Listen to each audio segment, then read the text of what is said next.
Here are 5 things that Angela Carter taught me about horror.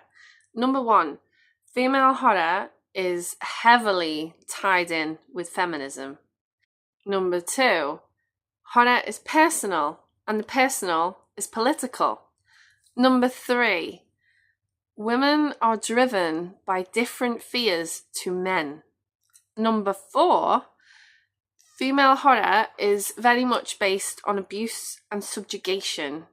And number 5, you cannot erase the darkness of the fairy tale. So let's talk about it. Angela Carter is one of my favourite authors of all time, and while people won't really think of her as, number 1 British horror author, a lot of her work did employ a lot of horror elements, as we'll see in this video.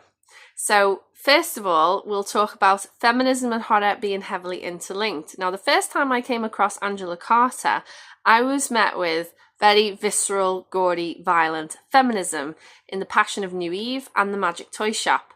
And then I wanted to investigate further.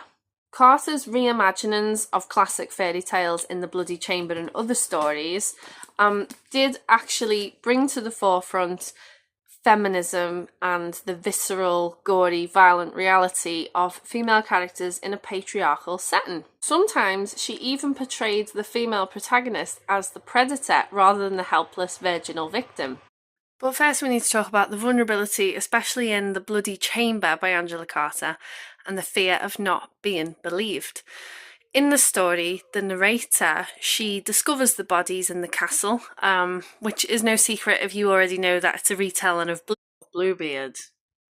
That's the least of her problems because, yes, she's found the bodies, but who's going to believe her?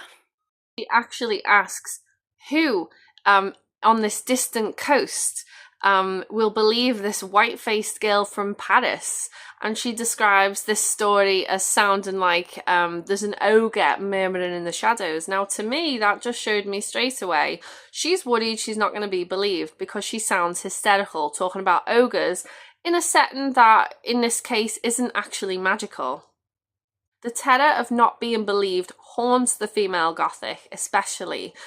We have instances like in The Woman in White by Wilkie Collins, where Laura has to watch others just sign a death certificate and say she doesn't exist anymore. Laura doesn't have the right connections to be able to challenge that, and because she's fallen from grace, essentially, she doesn't have the protections of the nobility of her family. So if you're no one and you are not the property of a lord who must be obeyed, then the police aren't going to listen to you.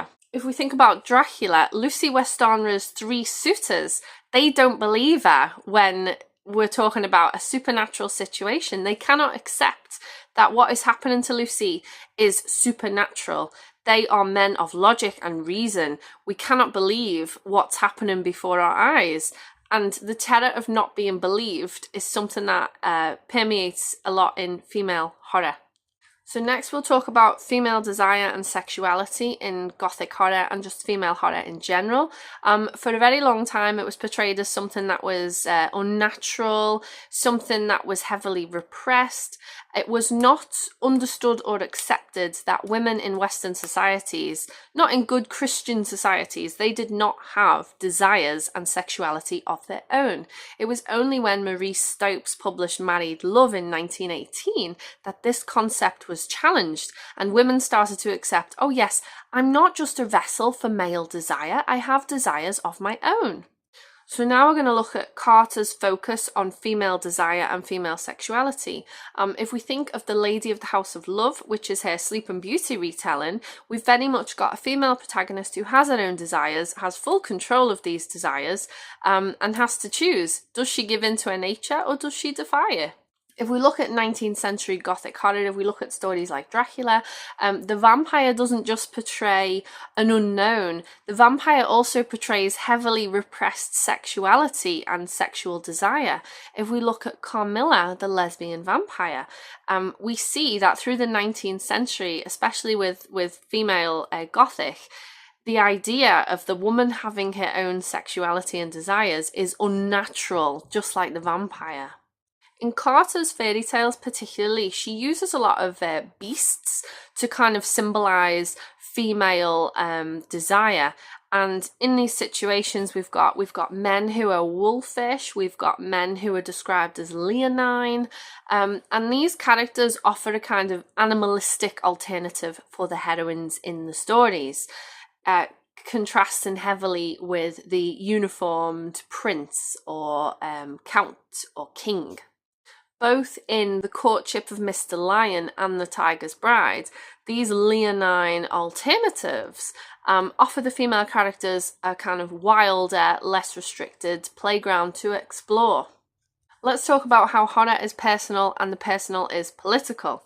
So Carter was writing these stories in the 1970s. This was around the time we had a second wave of feminism, and a popular slogan was "the personal is political." Now, what this means is that every aspect of a woman's life in particular, so this can be domestic labour, this can be childcare, this can be motherhood, this can be work opportunities, education opportunities, they all required political intervention to see any change, to see any emancipation, to see any relief to the pressures of these things. And it also emphasised how every aspect of a woman's life, whether that is bodily autonomy, her right to work, her right to earn money, they are all controlled by external forces, external factors. And in Angela Carter's fairy tales, she really drove into this and she wanted to explore it. We have a lot of female heroines who are in situations that are not of their own choosing, and political decisions affect them on an intimate level. So if we look at the Bloody Chamber, we have a young woman who's had to marry for wealth and connections and power because her mum married for love and made the family poor. High risk back then. We have other female characters in fairy tales where they have been sold or bargained, or we have in the Bloody Chamber again, you know, this young woman has to give everything up and start a new life just for wealth and security. A common theme across Carter's story is the transformation, because transformations are a thing in fairy tales, but Carter looked at the transformation from child to woman, the development from naivety and innocence, and how the female protagonist deals with that. All of these retellings usually involve menstruation, some kind of physical or emotional change, and also it's very gory and violent in the descriptions of these things. And Carter, I think, has done that on purpose. Well, obviously she has, but Carter's done this on purpose to emphasise the violence and the turbulence of the female body. She does not have passive heroines. She has heroines that, although the situations have been created for them by men, they find a way to navigate that and make it work for them. So in the retelling of Little Red Riding Hood, we don't have a passive heroine who allows the wolf to eat her. Instead, we have a heroine who laughs in the wolf's face and says, "I'm no one's meat." She is given agency over the situation. We also have the female predator in Carter's work, and this was a particularly fascinating subversion of the fairy tale for me, because we didn't often have in fairy tales the heroine being the predator, being the night terror, being the one who calls the shots. The Lady of the House of Love is my particular favourite in this instance because we have a female predator who is a vampire countess. She is just as restricted as she is wild. And what I mean by that is that her basic needs give her power. She overpowers her victims. She lures the young men into her castle. She knows she's beautiful. She knows she can seduce these young men, and she uses her powers to make sure that she's fed when she's hungry. And what I love about this story is that our vampiric countess is forever changed by the goodness and the virginal purity of actually a male hero. We don't have the kind of passive female virgin. We have a young man who who has sacrificed himself in that he serves in World War One, but he's just a good person. He doesn't want anything in return for his kindness, and that brings the decision to the villain where she must choose: do I defy my nature or do I embrace it? The next thing Carter taught me is that women are driven by different fears to men. Now, while there's a lot of fears that we do share, for example, sci-fi horror, aliens, zombies, creature features, something in the water, we do vary on what the core fears are between men and women, and I'll explain why. Female horror will often centre on loss of bodily autonomy. So if we think of Rosemary's Baby by Ira Levin, Rosemary, yes, it's about satanic worship and it's about, the devil's baby and so on, but it's also about bodily autonomy and how Rosemary loses that. And it's all decisions made for her by others in her life, notably men. We also have female horror and female fears centered on vulnerability. So if we go back to The Bloody Chamber by Angela Carter, it's a vulnerability where you are put in situations that are out of your control and you're not sure if you're going to be able to fight back. And you're not sure if the danger can be stopped. We also have, in female fears, we have the inescapable domestic threat. So if you think about the film Copycat with Sigourney Weaver, it's a domestic threat that you cannot escape from. And that could be because they are tied into marriage. It could be because they are tied into some kind of cult. Again, it's situations that they have found themselves in but have no control over. Male fears are slightly different. So in male fears, we have a loss of authority. So if we think about Jack Torrance in The Shining, he loses control of himself. He loses control of his family. He loses control of the entire situation at the hotel. He is overpowered. Another male fear we have is the fear of the unknown. So if you think about Dracula, if you think about cosmic horror, if you think about Lovecraft, that focuses on a lot of male fears. It's the fear of the unknown, something that you cannot even touch. You cannot defeat it because it's greater than you, so much greater than you. And the other fear that we have is for male fear is the fear of physical inadequacy. So if we think about in Misery, the main character, how he breaks his legs, he cannot control the situation, he is physically helpless, he can't save himself and he can't save anyone else, he is stranded. The female experience will often focus on vulnerability, and that is whether the character sees herself as vulnerable, whether other characters see it as vulnerable, or whether the audience perceives it as vulnerable. Vulnerability is a main feature of female horror. There is a constant threat of domestic violence, sexual assault, oppression, enslavement, imprisonment in female horror. Carter, in her fairy tales, she does emphasise the vulnerability and how the protagonists are going to be able to get themselves out of that. In The Tiger's Bride, the father has gambled away his daughter's freedom and sold her to a tiger. A situation completely out of her control and is all too common in the fairy tale. The loss of your freedom and your future and how it depends on others, notably men, is a common feature across female history and English literature.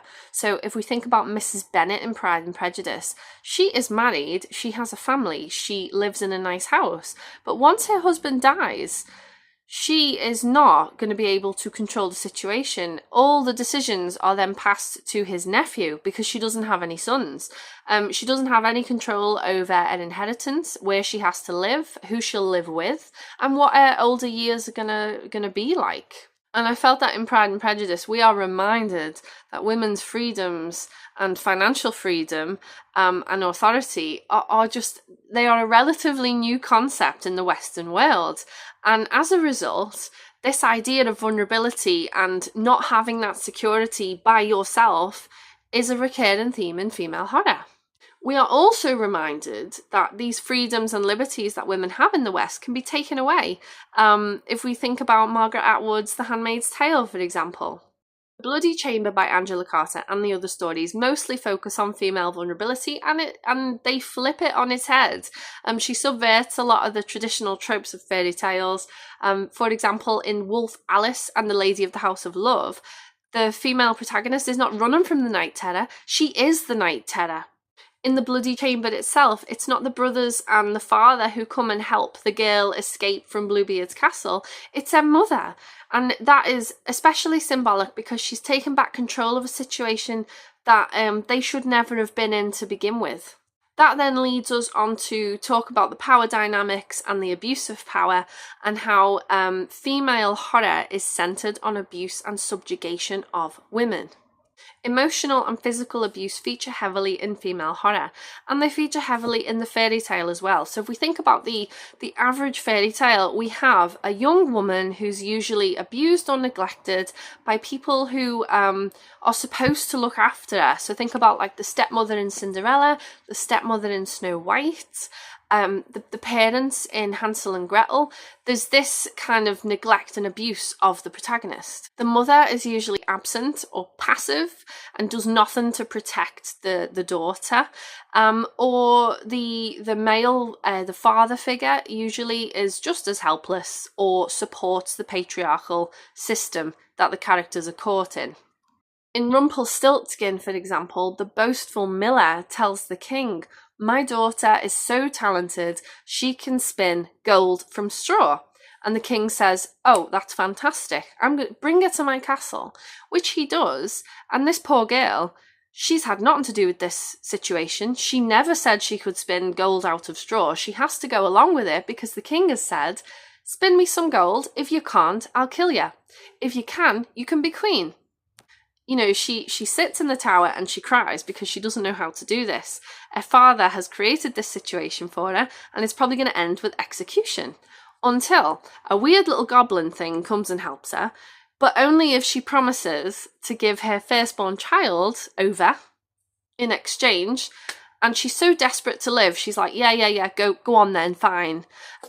Spins gold, marries the king, and then even though she realizes, or she learns the little creature's name, which is the bargain. It's like, if you guess my name, then you don't have to give me your firstborn child. So this woman, like, straight away, there's another victim, the child, who's had no agency here. The woman's had no agency here. And, you know, there's just loads of sacrifice on her part. So although she learns Rumpelstiltskin's name and she doesn't have to hand the child over, she's still smiling from a gilded cage that the king and her father have made for her. And this is where Carter brings emancipation to the heroine. She does this in loads of her stories. She always emancipates them in some way. Now, for example, if we look at the Earl King, which was, it was an old fairy tale about, like, basically a creature in the forest that would steal and turn children into birds or eat them or whatever. But in the Earl King, it's told from a prisoner's point of view. She understands what is happening to her, and she has a bit of Stockholm syndrome. She's trapped there, she's trying to make the best of the situation, and she knows what her fate is going to be. She's going to be turned into a bird just like all the other girls who came before. And she says to the reader, "I have seen the cage you are weaving for me. It's a very pretty one, and I shall sit hereafter in my cage of other singing birds, but I shall be dumb through spite." And that roughly translates to, you can take away my rights and freedoms, but I'm not going to make this pleasant or comfortable for you, and I'm not going to sing in my little gilded cage. And it's complex because she loves her captor dearly. She says that, but she has known from the start that he will do her grievous harm. So she has no other option but to use the femininity that got her trapped in the first place to lure him and give him a false sense of security. Stroke his hair, look after him, and then she sets a trap. And what I love about this one is, normally fairy tales, there's a lot of jealousy. There's a lot of jealousy of the young women. There's a lot of jealousy between princesses and so on. But the female protagonist in the Earl King, she not only escapes, but she also releases all the other birds that came before. The last thing Carter taught me about horror was that the fairy tales are very much the seed that the tree of horror grows from. I stand by that. That is what I believe as a horror author. There's so much darkness in the fairy tale, and it doesn't matter how much you try to sanitize it. It doesn't matter how many happy endings you create. Fairy tales are dark, and the themes in them, what is underlying, what is explicit, they are dark, and you cannot change that. They have been retold through centuries. They've been heavily sanitized. We now have Disney films where the mermaid actually marries the prince and lives happily ever after. She doesn't sacrifice herself and turn to sea foam instead. We can't escape that. Fairy tales are dark, and they will always be dark. Mothers are often absent, stepmothers are often cruel and jealous, women are sacrificed or exploited for others' needs, and we also have the oppression of the heroine, and the forest, the unknown, the witches, the beasts, the bargains, death, they all haunt the fairy tale, and they always will. And this is why Angela Carter was such a great inspiration for my own horror writing, because all of these elements found in fairy tales work wonderfully in horror too.